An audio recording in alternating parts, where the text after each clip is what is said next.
Narito na ang mga pinakamaiinit na balita ngayong tanghali. MMDA, LTO at LTFRB nagsasagawa ng joint inspection sa mga bus terminal sa Cubao at Quezon City. Mga bus drivers sumailalim sa random drug testing.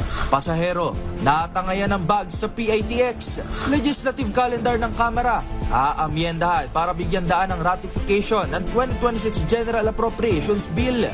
Sa MBC TV correspondents, Amazona na dating kasapi ng makakaliwang grupo, pusang loob na sumuko sa pamahalaan sa Bataan. Sa MBC TV Sports, DLSU Green Archers nasungkit ang kampyonato sa UAAP Season 88 Men's Basketball. Sa Showbiz Spotted, Philippine Films na Magellan, Food Delivery at Vox Humana bigong makapasok sa Oscars 2026 shortlist.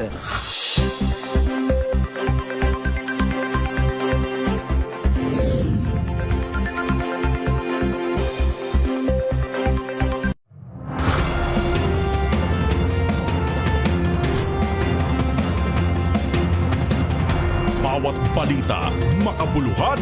Bawat kwento, makapangyarihan. Boses ng Pilipino para sa Pilipino. Live mula sa MBC TV Studio. MBC TV Network News.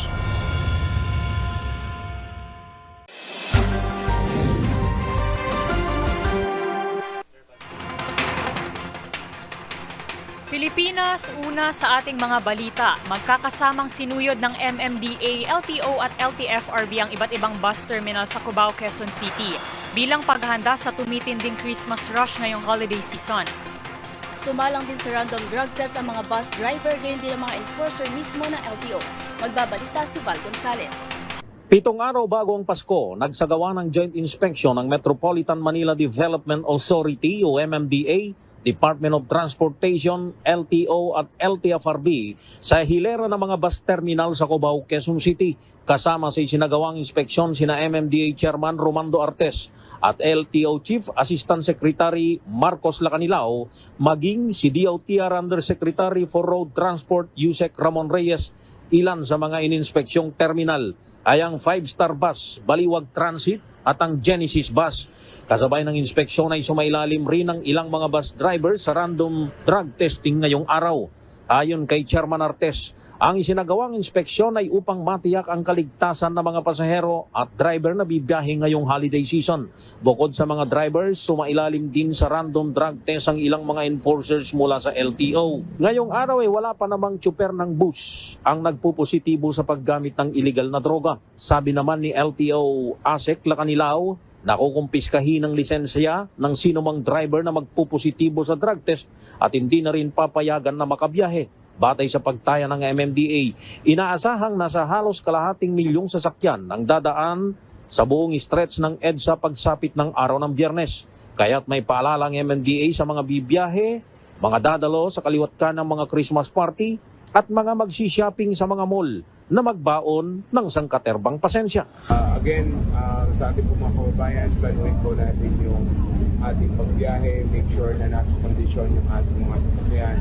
Magbaon po tayo ng pasensya dahil yung aksidente po, simpleng aksidente po na sabihan ay nakaka-contribute din po sa pagbagal ng daloy. Para sa MBC TV Network News, ako si Val Gonzales, DJ Ray Chuna sa Pilipinas. Una sa Pilipino.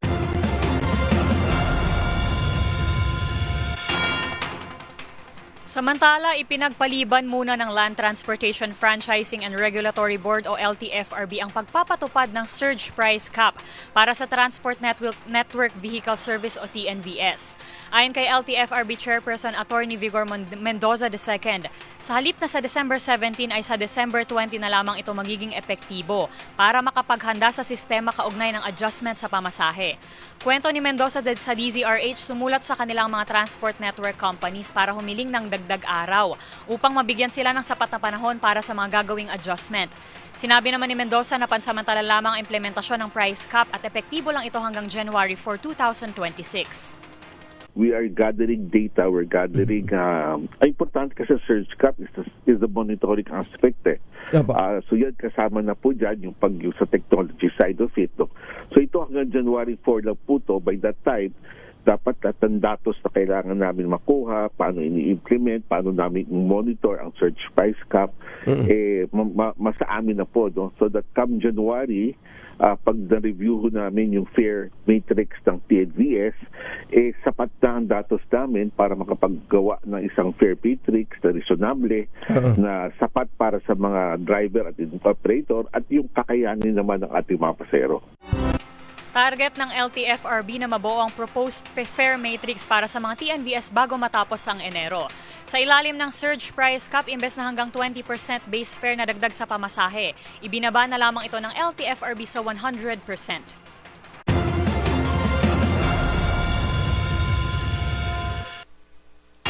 Formal nang natapos ang 4 na araw at makasaysayang bicameral conference committee na isinapubliko sa paraan ng live streaming. Kabilang sa mga highlight ng BICAM ang tinapisang pondo ng DPWH, gayon din ang pagbabalik sa orihinal na pondo ng Office of the Vice President, gaya ng nakalagay sa National Expenditure Program. Tinutukan niya ni Rovic Manuel. Maraming salamat po sa inyong lahat. Finally, we have concluded our bicameral conference committee meeting. Finally, we have reconciled the disagreeing provisions. And finally, we have a budget that we can be proud of and responsive to the Filipino people. Matapos ang 4 na araw na pagbusisi sa panukalang 2026 national budget, nagwakas na rin ang open door bicameral conference meeting kaninang 2:00 ng madaling araw. Sabay na napagkasunduan ng House of Representatives at Senate ang disagreeing provisions ng 6.793 trillion pesos General Appropriations Bill o GAB. Ayon kay Senate Finance Chair Sherwin Gatchalian na nanguna sa Senate panel, inaasang pipirmahan ang enrolled bill sa December 28 at iraratifika ng Kongreso sa December 29. Kasunod ito ng reconciliation, pag-imprenta at pagbabalanse ng mga numero ng Kamara at Senado. Inaprubahan ng mga mambabatas ang 529.6 billion pesos na pondo para sa taong 2026. Binawasan ito ng halos 21 billion pesos kasunod ng pagtapya sa presyo ng construction materials para sa infrastructure projects ng pamahalaan. Git ni Gatchalian, higit 16 billion pesos ng naturang savings ay ilalaan sa PhilHealth, habang nasa 4.25 billion pesos naman ang magsisilbing calamity funds ng NDRRMC. Nagdesisyon din sa BICAM na ibalik sa 899 million pesos ang alokasyon para sa Office of the Vice President o OVP 2026 budget na orihinal na itinakda ng Malacanang. Ito ay sa kabila pa rin ng hindi pagdalo ni Vice President Sara Duterte sa plenaryo, kung kaya itinulad na lang ang budget para sa 2026 sa naging alokasyon ngayong taon. Bukod sa DPWH at OVP, inaaprubahan din sa ika-4 na araw ng BICAM ang budget para sa Department of Environment and Natural Resources o DNR, Department of Tourism at Department of Transportation. Ayon kay Committee on Appropriations Chairperson Nueva Ecija Representative Micaela Swansing, makasaysayan aniya ang pagtatapos na ito dahil ito ang kauna-unahang BICAM conference na ini-livestream. Tiwala naman ng Kongreso na hindi magkakaroon ng reenacted budget at walang i-veto dito si Pangulong Bongbong Marcos na target namang pumirma bago matapos ang kasabay niyan, tiniyak rin ng mga mambabatas na ang budget para sa taong 2026 ay walang magiging korupsyon at magiging transparent para sa mga Pilipino. Ako ay kampante na itong budget na ito ay tunay na tutugon sa mga pangangailangan po ng ating mga kababayan. At ang higit sa lahat, itong budget na ito ay corruption-free at higit sa lahat, wala nang overprice at higit sa lahat, ito po ang budget na magiging nasasabi ko standard for transparency. Para sa MBC TV Network News, ito si Rovic Manuel ng Deezer HTV. Una sa Pilipinas, una sa Pilipino.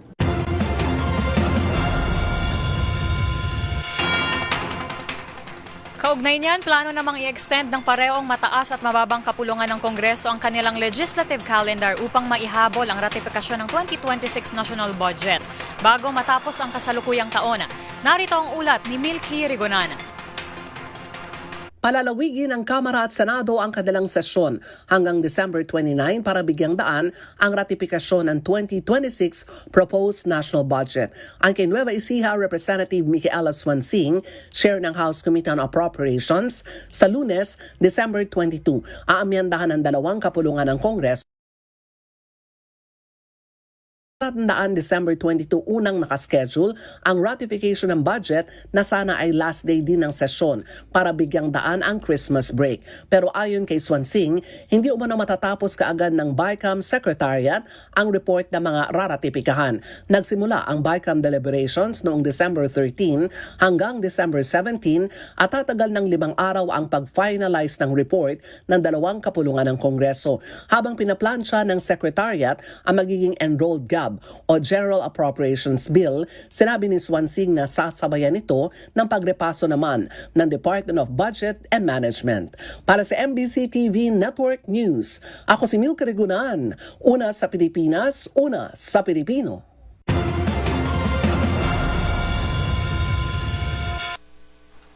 Samantala, lumobo na sa 87 individual ang inaasahang mapapamaskuhan ng patong-patong na reklamong plunder, malversation, anti-graft at iba pa batay sa year-end report ni Public Works Secretary Vince Dizon kaninang umaga. Dawit sa rekomendasyon ang malalaking pangalan gaya ni na dating House Speaker Martin Romualdez, ex-DPWH Secretary Manuel Bonoan, mga kontraktor at maging ang tinanaguriang BGC Boys. Tinutukan niya ni Dustin Bayog. Aabot sa 87 individual ang binigang pangalan ni Department of Public Works and Highways o DPWH Secretary Vince Dizon na dapat managot at kasuhan kaugnay pa rin sa manumalyang flood control projects. Ito ang kanyang inilantad sa isinagawang year-end press conference kanina umaga kung saan naging katuwang niya rito ang ICI at ang DOJ. Lahat ng 87 ay nirekomendang kasuhan ng iba't ibang kaso gaya ng plunder, malversation, anti-graft, bribery at iba pa. Kabilang dito sina dating House Speaker Martin Romualdez, mga Senador Jingo Estrada at Joel Villanueva, dating kalihim na si Manuel Bonoan, mga Undersecretary at dating COA Commissioner. 87 individuals. Kasama dyan si former Speaker Romualdez, si former Congressman Zaldico, si Diskaya, former Secretary Manny Bonoan, senators, congressmen, USECs, a COA commissioner, etc. Congressmen. 87 na yan. Lahat yan nasa ombudsman na. Bukod sa mga senador, kongresista, kasama rin sa listahan ng mga dating DPWH officials, kabilang mga tinatawag na BGC boys at iba pang mga sangkot na kontraktor. Mula sa 87 na ito, 23 rito ay mayroon ng kaso sa korte. 9 naman dito ay naaresto na at habang pinagana pa ang 7 individual, kabilang si dating Ako Bicol Representative Zaldico. Mula sa year-end presscon, nakapagtala na raw ang DPWH ng 13 billion frozen assets mula sa mga sangkot sa flood control mess, kabilang higit 4,000 bank accounts, mga insurance policy, air and motor assets at iba pa. Samantala nakahanda na raw sa Enero ng susunod na taon ang pagpapasa ng ICI at ang DPWH sa Ombudsman sa report findings nito sa flood control project sa Cebu bilang pagpapanagot sa mga sangkot. Sa January, I think magiging ready na ang ICI at ang DPWH dun sa report ng mga gagawin nating pananagot sa Cebu. Dahil dun sa nakita nating mga problema sa Cebu, sa flood control project sa Cebu, magiging ready na ang ICI at ang DPWH to submit their reports and their referrals and our referrals to the Ombudsman by January. So, yun, madadagdagan na naman yan. Para sa MBC TV Network News, ito si Dustin Bayog ng DZRH TV. Una sa Pilipinas, una sa Pilipinas.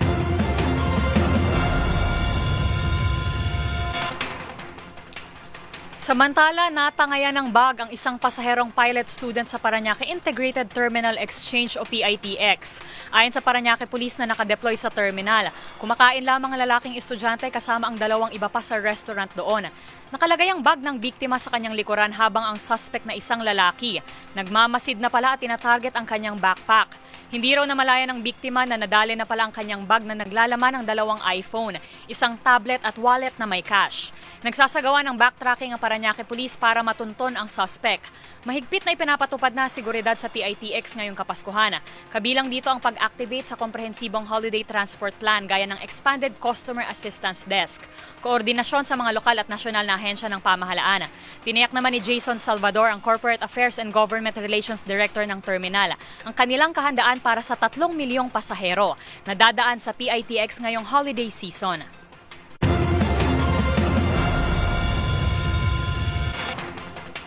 Kasabay ng nalalapit na Kapaskuhan, inanunsyo na rin ni Pangulong Bongbong Marcos ang pagsisimula ng pamaskong emergency loan program ng Social Security System.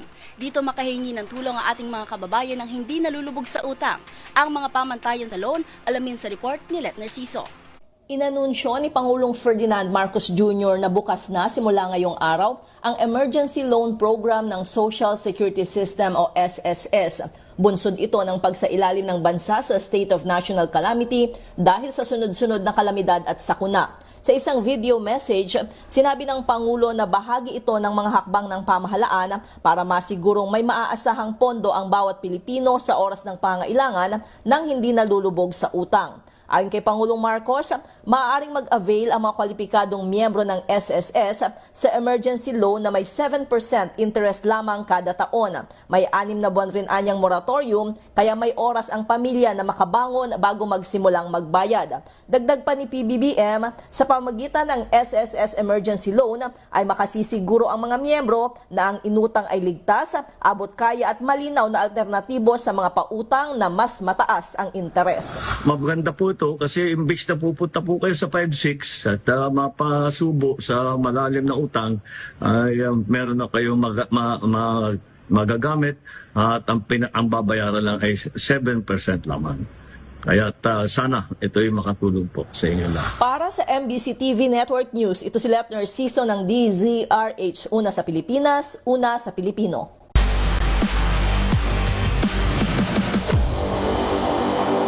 The redemption story of the Green Archers is now complete dahil naibalik na sa taft ang corona matapos masangkit ng Green Archers ang kampeonato sa UAAP Season 88 Men's Basketball.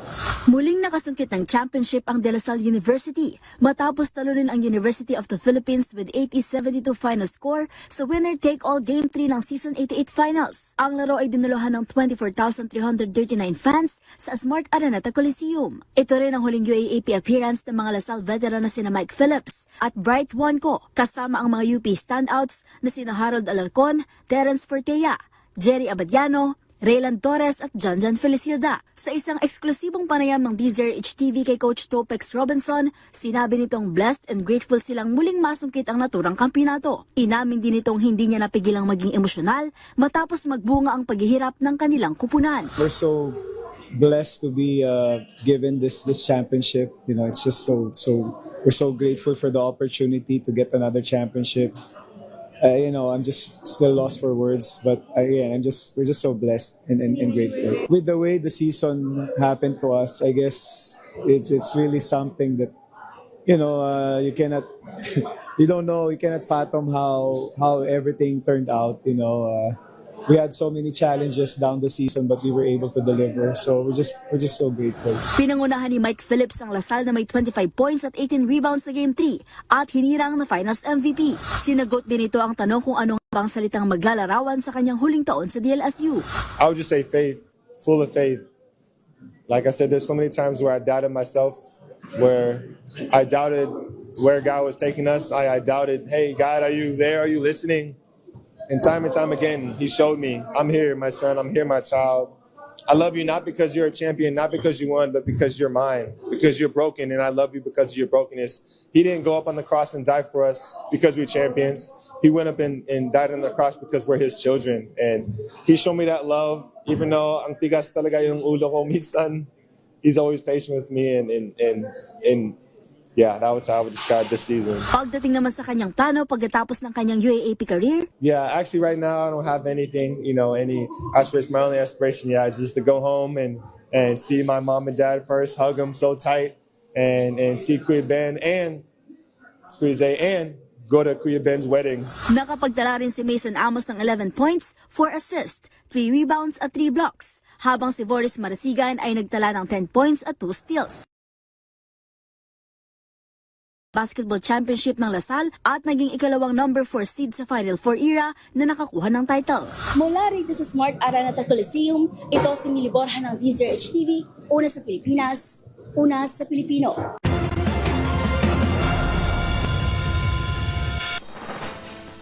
Narito ang mga balitang dapat ninyong abangan. Sa MBC TV Global, US President Donald Trump nakiramay sa mga biktima ng Bondi Beach attack sa Australia. At sa Showbiz Spotted, local films gaya ng Magellan at Food Delivery. Pasado nga ba sa Oscars 2026? Lahat ng yan sa pagbabalik ng MBC TV Network News.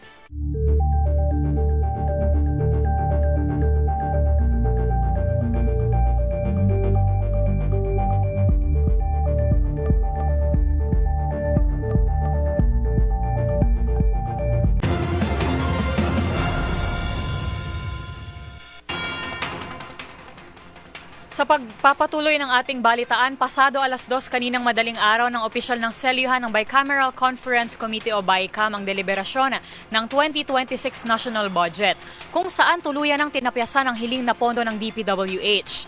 Taliwas ito sa unang panawagan ni Public Works Secretary Vince Dizon at ng ilang kongresista. Ang tinapyas na pondo inilipat sa PhilHealth. Narito si Raymond Dadpaas. Hindi na ibinalik ang kabuuan ng 45 billion pesos na tinapya sa budget ng DPWH para sa taong 2026. Ito ay sa kabila ng kahilingan ng pamunuan ng ahensya at mga congressmen. Nagkasundo ang Senate at House panel na tapyasin ang 20.7 billion pesos sa DPWH budget. Ayon kay Senador Sherwin Gatchalian na siyang chairman ng Senate Committee on Finance, ang savings ay idagdag sa budget ng PhilHealth. Ang panibagong adjustment sa presyo ng mga construction materials ay batay sa bagong isinumiti ng DPWH na Construction Materials Price Data o CMPD na in-apply sa mahigit 10,000 infrastructure projects. Dahil dito ay kumpiyansa na si Gatchalian na hindi na maging overpriced ang mga proyekto ng DPWH. Again, ulitin ko, base po doon sa submission ng DPWH, sa bagong submission ho nila, na dito po sa bagong adjustment factor, pinasok na nila yung logistics, pinasok na ho nila yung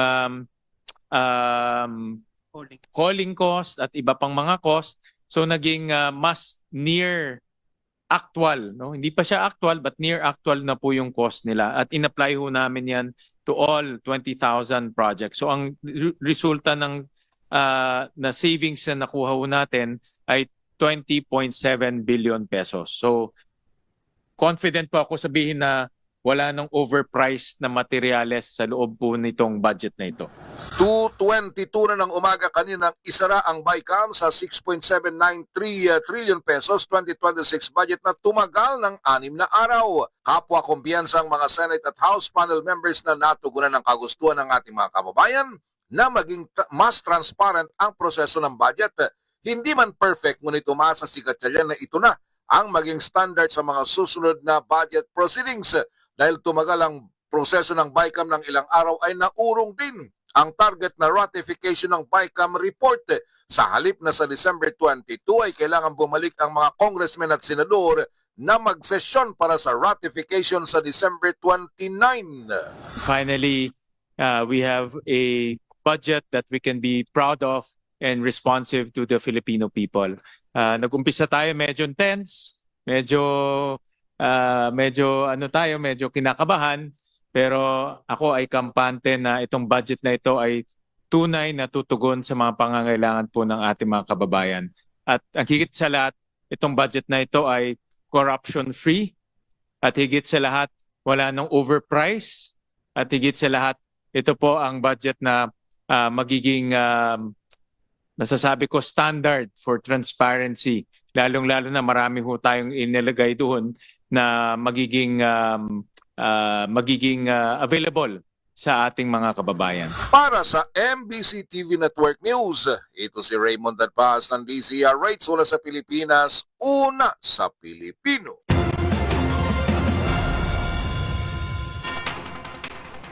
Magtipid at gawing simple ang selebrasyon ng Pasko at Bagong Taon. Ito ang Memorandum Circular No. 110 na inilabas ng Malacanang para sa mga ahensya ng gobyerno. Ang kautusan ay dahil na rin sa nagdaang kalamidad at sakuna sa bansa. Saklaw ng memo na inisyu ng Executive Secretary Ralph Recto ang Government-Owned or Controlled Corporation o GOCC at state universities and colleges. Hinikayat ng ehekutibo ang mga lokal na pamahalaan na i-adopt ang katulad na pagtitipid. Ito ay para magamit ng tama ang resources ng gobyerno, itaguyod ang kultura ng pagiging simple sa byurokrasya at suportahan ang pagsisikap ng gobyerno na unahin ang mahalagang programa at serbisyo para sa taong bayan.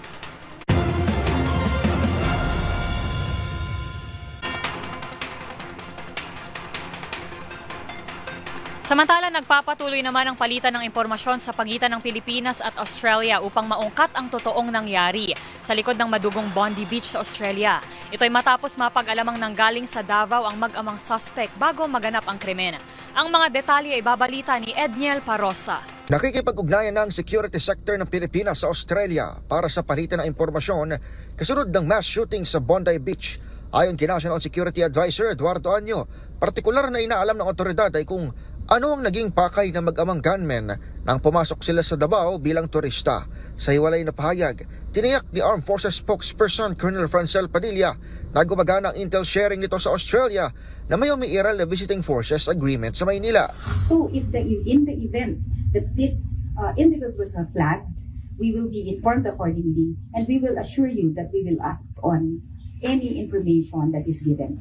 Tinawag ng NSC na misleading ang reports na hotspot ng terorismo ang bansa, lalo pat inulat na ng AFP na may leadership vacuum ang local terror groups mula pa noong Marawi Siege.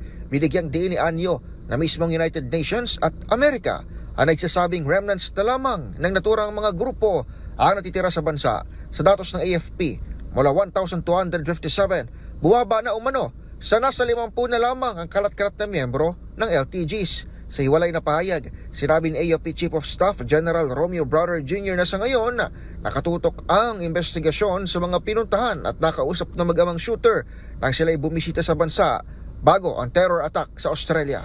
Pinag-aaralan pa ho natin, ini-investigate natin further kung ano yung mga pinuntahan nila ng mga lugar, kung sino yung mga kinausap nila. Hindi po namin makita yung sinasabi na nag-training dito yung dalawang gunmen dun sa Bondi Beach sa Australia. Para sa MBC TV Network News, ako si Edniel Parosa ng DCRH. Una sa Pilipinas, una sa Pilipino.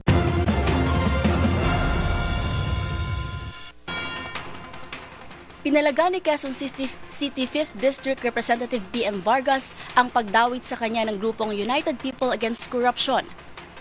Isa-1 bilyong pisong civil action suit kaugnay ng di umano'y ghost flood control project sa Novaliches. Giit ni Vargas, walang ghost project sa kanyang distrito, bagay na una nang inihayag mismo ni Mayor Joy Belmonte at kanya ring kusang idinepensa noon sa harap ng Independent Commission for Infrastructure ng idawit ng mag-asawang Diskaya. Paniwala ng kongresista, politically motivated ang reklamo at isa lamang ito sa aniyay sunod-sunod na pag-atake para siraan siya. Nagpahayag din ng opisyal ng kahandaang humarap sa korte para patunayang inosente siya laban sa anumang aligasyong ikinakabit sa kanya. Sa civil action case na isinampa sa QC Regional Trial Court kahapon, inireklamo ng UPAC ang matinding pagbaha sa Novaliches sa kabila ng taon-taong inilalaan na multi-million peso fund para sa flood control mula pa noong 2023.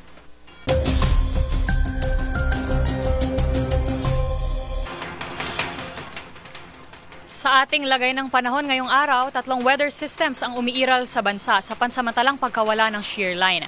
Sa kabila niyan, asahan pa rin ang mga pag-ulan sa Cagayan Valley, Apayao, Kalinga, Mountain Province, Ifugao, Aurora at Quezon dulot ng amihan. May tsansa rin ngunit mahinang pag-ulan dito sa Metro Manila at nalalabing bahagi ng Cordillera Region at Central Luzon. Dulot pa rin ng Northeast Monsoon. Sa bahagi naman ng Visayas, may posibilidad pa rin ng pag-ulan sa Northern Samar at Eastern Samar. Kasama ng Bicol Region sa Luzon, dulot pa rin ng easterlies. Samantala, umiiral pa rin ang ITCZ sa bahagi ng Caraga, Davao Region, Palawan, Sarangani, South Cotabato at Sulu Archipelago na magdudulot ng kalat-kalat na ulan at thunderstorms. Habang sa mga nalalabing bahagi ng bansa ay hindi inaalis ang tsansa ng mga localized thunderstorms pagdating ng hapon o gabi.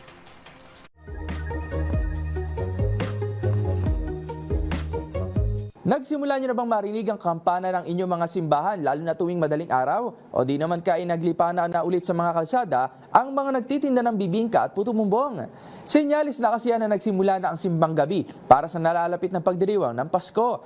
Pero para saan nga ba at ano ang kahalagahan nito sa atin? Alamin na this, ano nga ba ang simbang gabi at kailan ito nagsisimula? Ang simbang gabi o ang tinatawag na Misa de Gallo o Misa de Aguinaldo ay isa na sa tradisyong Pinoy na magsimba ng 9 na araw simula December 16 hanggang December 24. Ito ay bilang pagsulubong sa araw ng kapanganakan ni Jesus. Nagsimula ang tradisyong ito noon pang panahon ng mga Espanyol sa bansa kung saan tinawag ito bilang Mass of the Rooster. Karaniwan itong ginagawa tuwing alas 3 na madaling araw upang mabigyan daan ng mga magsasaka na makapagsimba bago magsimula ang kanilang trabaho sa bukid. Nagsisilbi rin itong nobena para sa mga Katoliko bilang pasasalamat sa pagdating ng kinikilalang Mesiyas na si Jesus. At sa paglipas nga ng panahon, umusbong ang mga paniniwala na kapag nabuo mo daw ang 9 na araw ay maaari kang humiling o mag-wish sa huling araw nito at ito raw ay matutupad. Gayunpaman, totoo man o hindi, ang mahalaga ay nagiging daan ito para mas mapalapit tayo sa Diyos, makapagbuklod ang mga pamilya at mas maramdaman ang tunay na diwa ng Kapaskuhan. Tandaan, mas makulay ang mundo kung alam mo ang hiwaga sa pag-ikot nito. Ako po si Rovic Manuel, nagpapaalalang sa kaalaman ay walang labis, magsaliksik para siguradong alam na this. Kasunod ng nangyaring anti-Semitic terror attack sa Australia, nagpahayag na rin ng pakikiramay ang iba't ibang mga bansa, kabilang na si US President Donald Trump. Habang naglabas naman ng ulat ang National Oceanic and Atmospheric Administration, kaugnay ng biglang pagtaas ng temperatura sa Arctic Ocean. Ang mga balita mula sa ibayong dagat, tinutukan sa Global Headlines Report ni James Galange. Balita mula sa Amerika. Kasunod na nangyaring karumal-dumal na Bondi Beach anti-Semitic terrorism attack kamakailan sa Australia, nagsalita na rin si US President Donald Trump at nagpahayag ng pakikiramay sa mga naulila. Ano niya, sa ilalim ng kanyang administrasyon ay dito hahayaang palampasin ng mga itong uri ng diskriminasyon at sinigurong ligtas ang Jewish community kung saan hanindigang proprotektahan sila ng Estados Unidos. The story of Hanukkah reminds us that light will always prevail over darkness and faith and triumph over fear. Together, let us honor the eternal flame and the faith that has always protected the Jewish people. You are protected. You are special, special people. Samantala, ilan pa sa mga bansang nagpahayag ng pakikiramay ay ang New Zealand, Iran, Israel, Germany, United Kingdom at marami pang iba, kabilang ng United Nations Assembly. Sa iba pang balita, iniulat naman ng National Oceanic and Atmospheric Administration o NOAA ang biglang pagtaas ng temperatura sa Arctic Ocean na kasulukuyang wala pa ring senyales ng pagbabago nito. Kaya naman dahil dito, pinaghahanda na nasabing ahensya ang maraming bansa, kabilang na ang Pilipinas, sa epekto ng pagkatunaw ng mga yelo na siyang magiging sanhi na pagtaas ng level ng tubig at magresulta sa mga pagbaha at matinding landslide. Ayon sa NOAA, resulta pa rin ito na nagpapatuloy na climate change na anilay mas mabilis ngayong taon kung saan doble ang itinaas kumpara sa karaniwang pagtaas at pagbaba ng temperatura sa ibang parte ng mundo. Ilan pa sa mga maaaring maging epekto nito ay ang magresulta sa mas mapanganib pang sakuna gaya ng pagkasira ng mga infrastruktura, tsunami at pagbaba ng supply ng tubig sa mga komunidad. At yan naman nakalap nating balita mula sa iba't ibang panig ng mundo. Para sa MBC TV Network News, ito si James Galange ng DZRH TV, una sa Pilipinas, una sa Pilipino.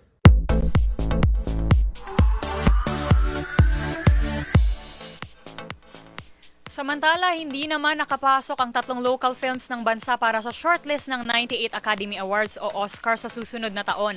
Kabilang dito ang historical epic film ni Lav Diaz na Magellan para sa Best International Feature Film. Ang iba pang resulta sa report ni Dustin Bayog.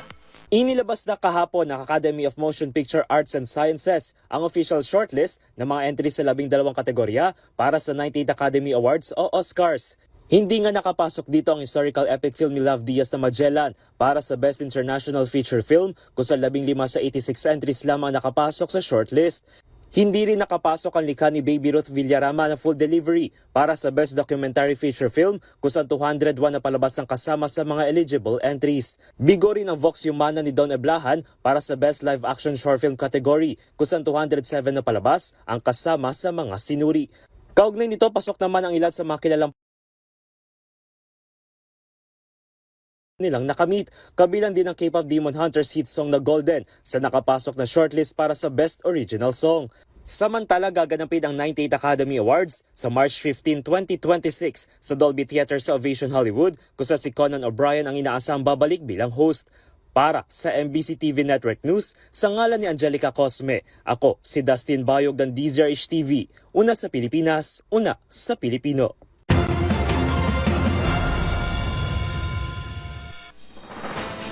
Abangan sa aming pagbabalik. Kasintahan ng nawawalang bride-to-be sa Quezon City, person of interest ng mga pulisya.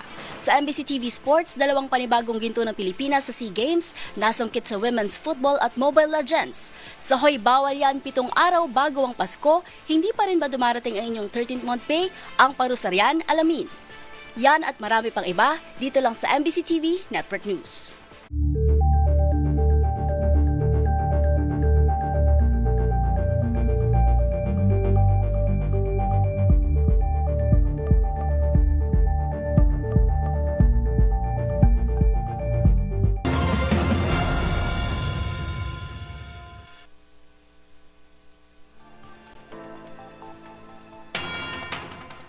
Samantala, kinilala na naman ng Quezon City Police District ang fiancé ng nawawalang bride-to-be na si Shera De Juan bilang person of interest sa patuloy na investigasyon sa kanyang pagkawala. Ayon sa otoridad, sumailalim sa magdamag na interrogation si Mark R.J. Reyes, 31 years old at isang IT engineer. Pero paglilinaw ng pulisya na hindi itinuturing na suspect si Reyes at bahagi lamang ito ng karaniwang proseso ng investigasyon. Sa panig naman ni Reyes, sinabi nitong handa siyang makipagtulungan sa mga otoridad at wala siyang sama ng loob sa pagtuturing sa kanya bilang person of interest. Nakausap na rin ng pulisya ang kapatid, matalik na kaibigan at mga kasamahan sa trabaho ni Shera. Kasalukuyang ding sinusuri ng mga investigador ang CCTV footage na nagpapakita ng isang babae na pinaniniwalaang si Shera na sumakay sa isang modern jeepney sa Fairview. Pinalawak na ang search operations hanggang Romblon at sa mga paliparan sa buong bansa at umabot na sa 150,000 pesos ang reward para sa impormasyong magtuturo sa kinaroroonan ni Shera De Juan.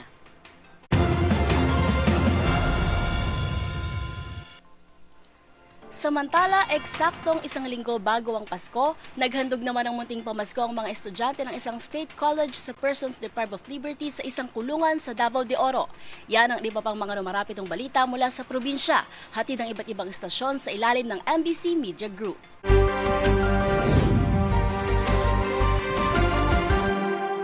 Naghatid ng pag-asa at saya ang Davao de Oro State College, Montevista Branch sa mga persons deprived of liberty o PDL matapos itong magsagawa ng isang gift-giving activity sa Montevista District Jail bilang bahagi ng programang Pamaskong Handog para sa mga detinado.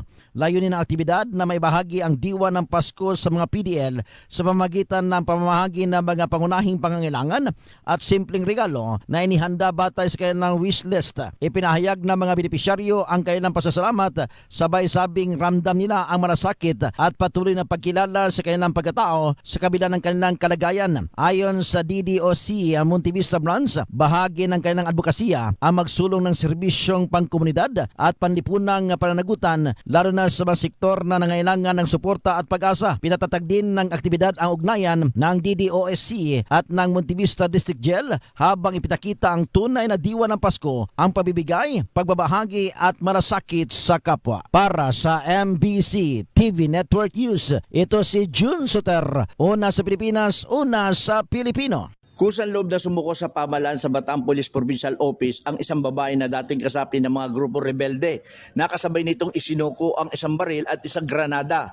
Alas 3 ng hapon kahapon, Disyembre 17, 2025, sa Hermosa Municipal Police Station sa Barangay Kulis, Hermosa, Bataan, nang sumuko ang dating rebelde. Inorganisa ang pagsuko nito sa pangunguna ni Police Lieutenant Colonel Ilyas Taed, Force Commander ng Bataan 1st Provincial Bomber Force Company, katuang ang Hermosa Municipal Police Station at iba pang unit ng PNP at Philippine Army. Bunga na naturang operasyon ng kusang loob na pagsuko ni alias Kameka 40 taong gulang dalaga, isang magsasaka ng gulay na residente ito ng Barangay Sentro 2, Barangay Mabigay Hermosa, Bataan. Siya ay kasapi ng Bagong Hukbong Bayan sa ilalim ng Lino Blascuman na dating kumikilo sa lalawigan ng Bataan.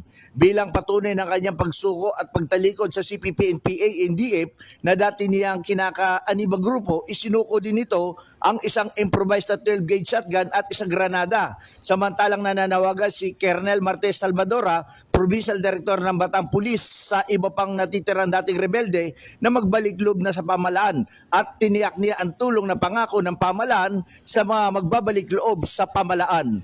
Para sa MBC TV Network News, RH37, Danny Kubilang, una sa Pilipinas, una sa Pilipino. Patay ang 34 anyos na lalaki matapos binaril sa Purok Saba, Barangay Montilla, bayan ng Moises Padilla, Negros Occidental. Ang biktima kinilala na si Joseph Miguel, si residente ng Sitio Balongay, Barangay Montilla na nasabing bayan. Ayon kay Police Major Ryan Villasario, hepe ng Moises Padilla Police Station, habang nagmamaniho ng kanyang motorsiklo ang biktima ng pagbabarilin ng hindi pa nakilalang mga suspect at nagkaroon ng tama ang biktima na ikinasawi nito. Mabilis na tumakas ang suspect matapos ang krimen at dinala pa ang biktima sa Moises Padilla District Hospital, subalit idineklarang dead on arrival. Na-recover sa lugar ng insidente ang isang kalibre 45 na pistola, isang magazines na may 6 na mga bala at 2 basyo ng kalibre 45. Para sa MBC TV Network News, ito si RH46 Rex Cantong para sa DZRH, una sa Pilipinas, una sa Pilipino. Naaresto sa sinagawang bypass operation ng Aguilar Police ang isang street-level individual na lalaki, 48 anyos na residente ng Barangay Poblacion Aguilar, matapos itong magbenta ng illegal na droga sa pulis na nagpanggap na buyer. Batay sa ulat ni Chief of Police Major Mark Ryan Taminaya, alas 8:20 ng gabi sinagawa ng kanyang mga tauhan sa Drug Enforcement Unit ang operasyon gamit ang mark money, isang nagpanggap na buyer at nakabili sa suspect ng 2 plastic sachet na naglalaman na hinihinalang Cebu kapalit ng mark money at agad itong inaresto. Ang illegal na drogang nakumpiska sa suspect ay may timbang na 0.5 grams at may street drug price na 3,400 pesos. Nasamsam din sa suspect ang mark money ginamit sa operasyon. Kasong paglabag sa Republic Act 9165 Comprehensive Dangerous Drug Act of 2002 ang kinakaharap ngayon ng suspect na kasalukuyang nasa kustudiya ng Aguilar Police Station. Mula sa Action Radio Pangasinan para sa MBC TV Network News, ito si Freddy Fajardo, RH38, una sa Pilipinas, una sa Pilipino.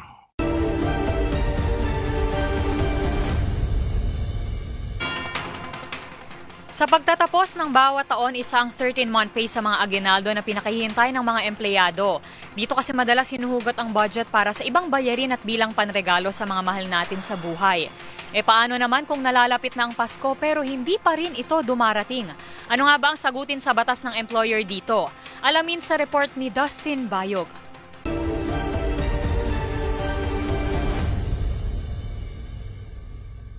Tuwing sasapit ang Disyembre kasabay ng mapaganda sa Pasko at Bagong Taon ay ang pagdating din ng inaasam na 13th month pay, alinsunod sa Presidential Decree No. 851 o ang 13th-month pay law. Kaya sa oras na ma-delay o hindi ito ibigay ng employer, may tuturing itong paglabag sa labor code at posibleng ireklamo sa Department of Labor and Employment o DOLE. Saklaw ng direktiba ang mga rank and file employee, maparegular, probationary o contractual, basta nakapagtrabaho ng kahit isang buwan sa kumpanya sa loob ng calendar year. Ayon pa sa Republic Act No. 10653 at BIR Regulation No. 8 Series of 2018 na exempted mula sa bawisang 13th month pay na abot ang hanggang 90,000 pesos. Hindi sakop ng batas na ito mga government employee, mga kasambahay o yung mga trabaho nakakomisyon. Nakasaad din na ang mga employer ay may hanggang December 24 o bisperas ng Pasko lamang para ibigay ang 13-month pay ng kanilang mga manggagawa. Wala man itong criminal liabilities, maaaring kasuhan ng empleyado ang kanyang employer ng money claim sa National Labor Relations Commission o NLRC at maritong maharap sa sanctions at penalties na ipapato ng DOLE depende sa laki ng halaga na hindi nito nabayaran. habang ang empleyado nagreklamo ay makatatanggap ng additional legal interest na 6% at posible rin ang attorney's fees na i-award sa kanya kung siya ang mananalo sa kaso. Kaya kung mayroon pa kayo nakikitang ipinagbabawal na akto o mayroon kayong reklamo, itag nyo kami sa DZRH. Hoy, bawal yan!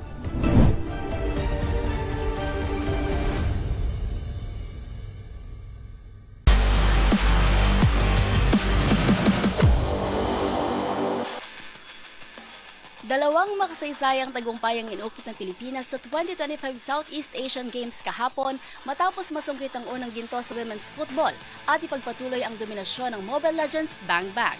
Ang mga detalye sa report na ito. Nagwagi ang Pilipinas ng kauna-unahang gintong medalya sa women's football ng Southeast Asian Games matapos patumbahin ng defending champion Vietnam sa score na 0-0, 6-5 sa penalty shootout sa gold medal match ng 2025 SEA Games noong Miyerkules sa Thailand. Kinailangan ng penalty shootout upang matukoy ang kampiyon matapos ang goalless draw sa regulation at extra time. Nanguna ang Pilipinas sa score na 6-5 nang gawin ni goalkeeper Olivia McDaniel ang crucial save laban sa Vietnam na tuluyang nagselyo sa makasaysayang panalo ng Pilipinas.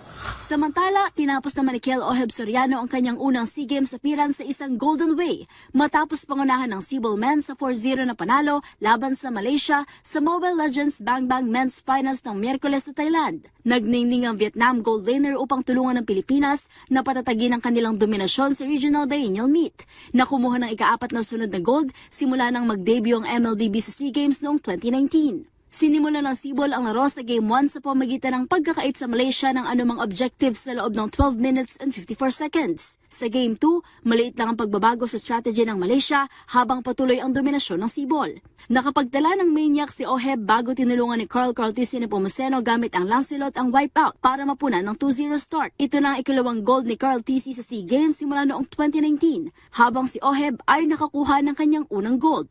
Samantala, nagsettle naman sa silver ang Cebu women matapos matalo sa Malaysia at 4-3 sa Women's Mobile Legends Bang Bang Finals. At sa mga latest updates sa mundo ng sports, para sa MBC TV Network News, ito si Mili Borja ng DZRH TV, una sa Pilipinas, una sa Pilipino.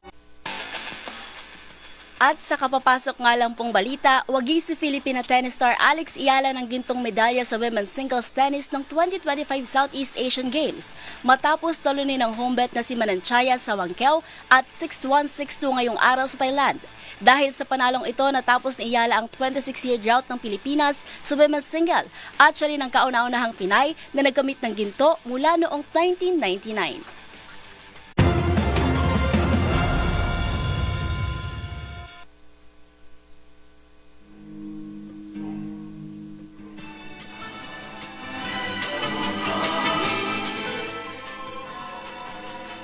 At yan po ang mga nakalap naming balita ngayong araw ng Lunes. Pero bago tayo magpaalam, mayroon na lamang po tayong 7 araw o 7 days bago magpasko. Sa ngalan po ni Yuel Reyes, ito po si Rose Babiera. At sa ngalan naman po ni Karen Ozang, ito po si Mili Borja. Magkita-kita tayo muli bukas, araw ng Biyernes, para sa balitang makabuluhan, mga kwentong makapangyarihan. Hatid ang boses ng Pilipino para sa Pilipino. Ito ang MBC TV Network News. Una sa Pilipinas, una sa Pilipino.